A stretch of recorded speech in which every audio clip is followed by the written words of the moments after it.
Hello, সবাই কেমন আছেন? আশা করছি সবাই খুব ভালো আছেন। সেদিন এমনি ভাবলাম বিকালের নাস্তায় একটু ভেজ বার্গার বানাই। আমাদের যেহেতু সোমবার ছিল, তাই পেঁয়াজ, কাঁচামরিচ ছাড়া একদম নিরামিষভাবে এই বার্গারটা আমি তৈরি করছিলাম। তারপর মনে হলো আমি একটু ভিডিও করি।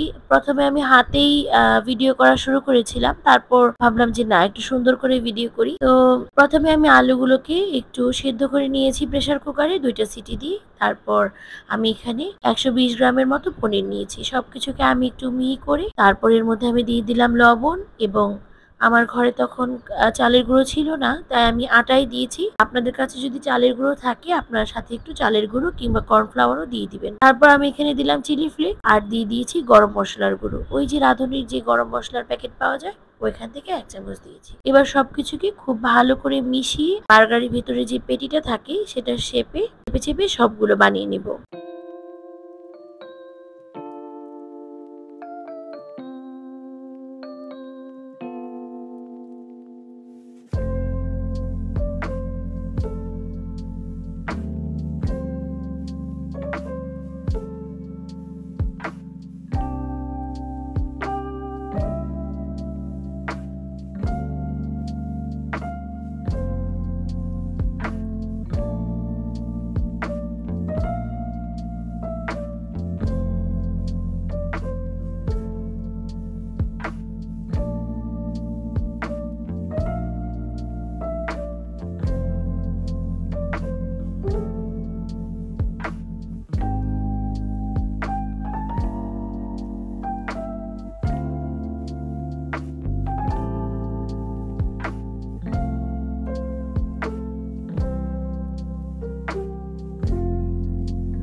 সবগুলো পেটি বানিয়ে নেওয়া হয়ে গিয়েছে। তো তখনও আমার বেশ কিছুক্ষণ সময় বাকি ছিল বার্গারগুলো বানানোর। কারণ এগুলো সাথে বানিয়ে খেলে একটু মজাটা বেশি লাগবে। এর জন্য আমি একটু আটা আবারও কোট করে দিচ্ছি। কারণ ভেতর থেকে একটু নিচ থেকে একটু যদি আবার ঘেমে যায় তাহলে ভালো লাগবে না। এরপর আমি একটি সস বানিয়ে নিচ্ছি। সসটা বানানোর জন্য আমি এখানে টমেটো কেচাপ, একটু বারবিকিউ চিলি সস আর একটু ধনিয়া পাতার সস নিয়ে ৩ টাকে একসাথে মিশিয়ে নিয়েছি।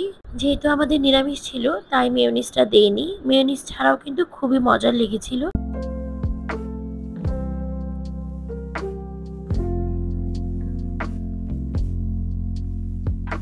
এরপর আমি যখন বার্গারটা বানাবো ওই সময় আমি একটু ব্রেড ক্রাম্বস নিয়ে নিয়েছি। ব্রেড ক্রাম্বস নিয়ে সেগুলোর মধ্যে আমি পেটিগুলোকে সুন্দর করে ডিপ করে তারপর তেলে ভেজে নেব। আপনারা চাইলে কিন্তু এখানে মুড়ির গুঁড়ো, বিস্কিটের গুঁড়ো কিংবা যদি ঘরে ওটস থাকে সেইগুলো দিয়েও এই কোটিংটা করতে পারবেন। তো আমি এখন সবগুলোকে একটু বেশি করে ডুবো তেলে হাই হিটে ভেজে নেব। না হলে কিন্তু আপনারা যদি হিট লো তে ভাজেন তাহলে কিন্তু দেখা যাবে যে এই পেটিগুলো অনেকটা তেল অ্যাবজর্ব করে নিয়েছে, তখন খেতে ভালো লাগবে না। আপনারা হাই হিটে একটু বেশি তেলে ভাজবেন, দেখবেন যে একদমই ভেতরে তেল চিটচিটে ভাবটা থাকবে না। তো আমি এখন সবগুলোকে একটু ভালো করে লাল করে ভেজে তুলে নিব।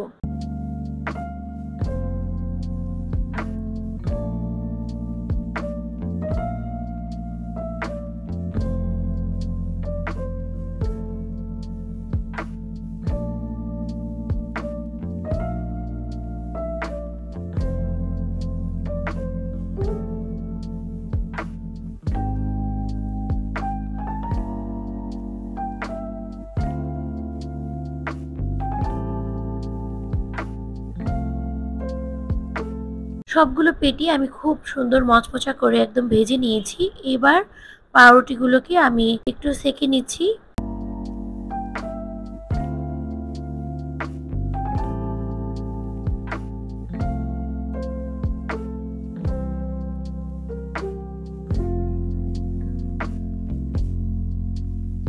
পাউরুটিগুলো সেঁকে নেওয়া হয়ে গিয়েছে। এবার আমি একটি বার্গার বান নিয়ে তার মধ্যে সসটা দিয়ে দিব। এরপর দিয়ে নিব লেটুস পাতা। আপনারা চাইলে এখানে শসা, টমেটো, পেঁয়াজ যা আপনাদের ইচ্ছা এড করতে পারেন। তারপর আমি এখানে যে ভেজ পেটিটা বানিয়ে নিলাম সেটা দিব এবং উপর দিয়ে আরেকটা বার্গারের যে বান আছে সেটার মধ্যে সস লাগিয়ে ঢেকে দিব। এটা খেতে যে কত মজার হয়েছিল আমি আপনাদেরকে বলে বোঝাতে পারবো না। আমি ওইদিন ফার্স্ট টাইম এরকম বার্গার ট্রাই করি এবং আমি বানিয়ে নিজেই অবাক হয়ে গিয়েছি। এটা আসলে আমার একদম এক্সপেকটেশনের বাইরে ছিল। আপনারা এইভাবে বানিয়ে বিকেলে খেতে পারেন, বা কোনো গেস্ট আসলে ঝটপট এভাবে একটি বার্গার বানিয়ে দিতে পারেন। বাচ্চারা বড়রা সবাই খুব পছন্দ করে খাবে। যে খেয়েছে সবাই খুব প্রশংসা করেছে।